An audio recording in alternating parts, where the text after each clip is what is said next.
Retour en Afrique, où nous avons rendez-vous dans le plus grand centre de recherche agronomique du Kenya. Un endroit sous haute surveillance, car c'est ici que sont développées les semences de demain. Celles qui doivent assurer la sécurité alimentaire de toute cette région du monde. Vous devez mettre ça pour la sécurité. Vous savez, le pollen de ces fleurs, vous pourriez en emmener à l'extérieur. C'est une des choses qu'on veut éviter. C'est juste la procédure. Mais alors, quelles sont ces plantes qui risqueraient de contaminer l'environnement? C'est du coton qui a été transformé par l'introduction d'un gène qui vient d'une bactérie que l'on trouve dans le sol, la Bacillus thuringiensis. En clair, le Kenya procède ici à des expérimentations sur les OGM. Mais au Kenya, et dans presque toute l'Afrique, les OGM ne sont pas autorisés pour l'instant. Alors le docteur Ouatturu espère que ces recherches vont faire évoluer la loi, et pour cela il peut compter sur un soutien de poids. Bill Gates. Oui, Bill Gates, à travers différents projets et des institutions, a donné de l'argent pour les recherches sur les OGM. Pour moi, c'est juste en reconnaissance des bénéfices que les OGM peuvent apporter à l'Afrique. La Fondation Gates investit notamment 35 millions d'euros pour développer du maïs transgénique au Kenya et dans d'autres pays africains. Mais les OGM sont un sujet sensible pour Bill Gates. Il ne l'évoque que très rarement et devant un public choisi comme celui du Forum économique de Davos l'an dernier. Êtes-vous pour ou contre les OGM? Alors, ce que fait notre fondation, c'est que nous finançons des partenaires. Certains font du conventionnel et d'autres font du transgénique. Nous finançons des expertises scientifiques en Afrique. Dans 3 ou 4 ans, si tout se passe comme prévu, il y aura des cultures avec des grands bénéfices. Résistance à la sécheresse, par exemple, car les techniques transgéniques font certainement mieux qu'aucune autre. En Afrique, la Fondation Gates n'est pas la seule à tenter d'introduire les OGM. Alors que nous allons partir, le docteur Ouatturu a de la visite. Un homme un peu embarrassé par notre présence.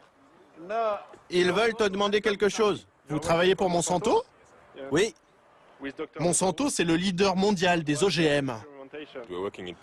Nous travaillons en partenariat avec la Fondation pour les technologies agricoles en Afrique et les instituts de recherche au Kenya, en Ouganda, en Tanzanie, au Mozambique et en Afrique du Sud. Et c'est financé par la Fondation Bill et Melinda Gates. Par qui? Par la Fondation Gates. La Fondation Gates, partenaire du géant Monsanto pour l'introduction des OGM en Afrique. Étonnant. Car Monsanto n'est pas exactement une entreprise philanthropique. Cette multinationale est le leader très controversé des OGM sur la planète, 90% du marché. Contesté pour son quasi-monopole, ses méthodes et son lobbying agressif. Quelque part en Afrique, nous avons retrouvé ce scientifique qui a longtemps travaillé dans l'industrie des OGM. Anonymement, il nous a fait une révélation surprenante. Les projets en Afrique ont été pensés par certaines personnes chez Monsanto. Et je sais que ce groupe de salariés en question est parti de chez Monsanto et travaille aujourd'hui directement pour la Fondation Gates. Qui, par exemple? Rob Horsch, par exemple. Nous avons un proverbe africain qui dit « On ne peut pas apprendre de nouveaux tours à un vieux chien ».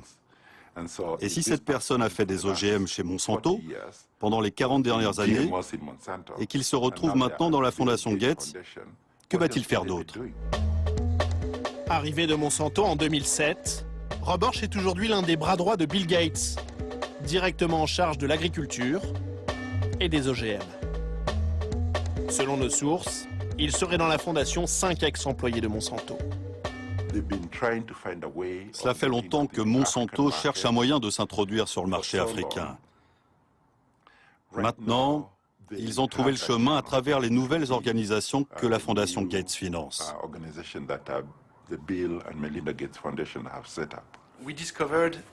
Nous avons découvert différents liens entre votre fondation et Monsanto. Il y a plusieurs anciens de Monsanto qui travaillent aujourd'hui avec vous, comme Rob Orch. Vraiment?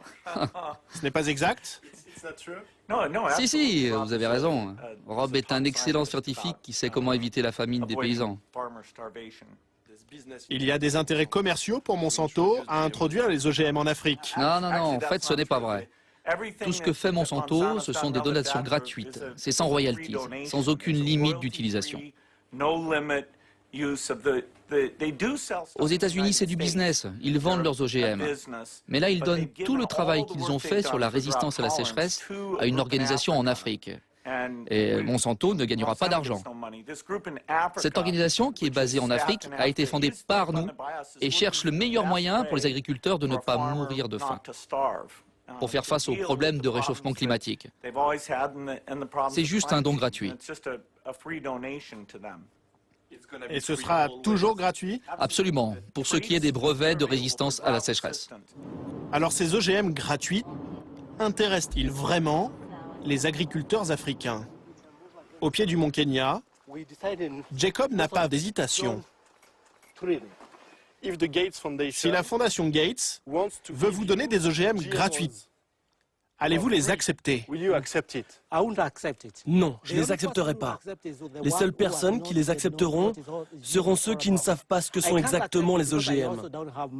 Je ne peux pas les accepter car de toute façon, je n'ai pas d'argent pour acheter tout le temps des engrais. Pour produire ses patates douces, entretenir ses haricots rouges ou protéger son maïs, Jack n'utilise que des produits naturels et un engrais biologique. C'est moins cher. C'est aussi très bon pour le corps. Et vous le buvez? Oui, et c'est sans danger.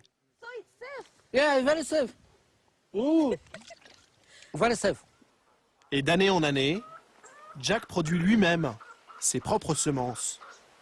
Ce sont les meilleures que vous pouvez avoir? Oui, c'est une très belle variété, parfaite. Et on a plein d'autres variétés locales.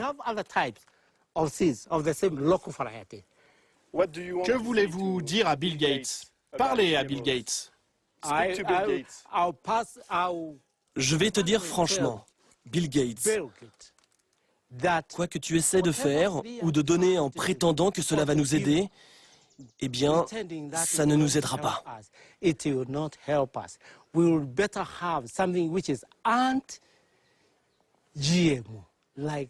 Nous préférerons avoir autre chose que des OGM qui vont pousser en faisant des ravages, ainsi que contaminer nos propres variétés locales à travers la pollinisation.